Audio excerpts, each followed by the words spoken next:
Assalamu alaikum туғандар. Мен қысқа нұсқа қайырлам. Кеше тамағым ауырып қиналып отады. Сіздердің дуаңар менен жақсы болып кеттім. Ода қаласы бары жақсы.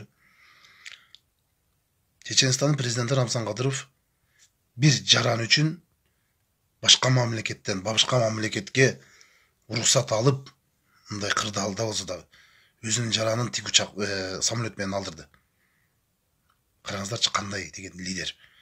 Біз қырғыздар өкіметіміз баш болып, президентіміз төш болып, биліктегілер амалкөй адамдардың келесі олығы кечегінде Чубак Ажыжалиев дүйнө эли тааныган, арабтар тан берген, керек болса ислам динine канчалаган мээнетти кылган инсаныбызга бир тик учак таап берип, тик учак менен жеткизип бергенге кудурети жетпеди.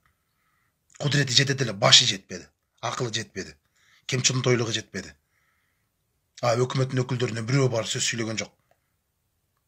Эл кырылып атат, бирөөнүн көчүн көтөргөн жоксуң. Келип Чубак Ажы жөнөкөй жаран эмес болчу, кандай күчтүү инсан болчу. İslam dinine kızmat kılgan, елді тынчтыкка чакырган, ыйманга чакырган адам болчу.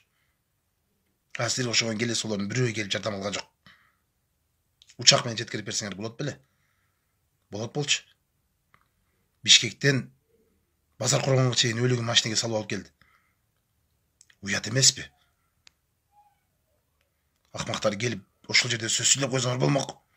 Президентибиз кайрылуу жасап койсо болмок телевидениядан. Көңүл айтып. Силер адам эмес экенсиңер.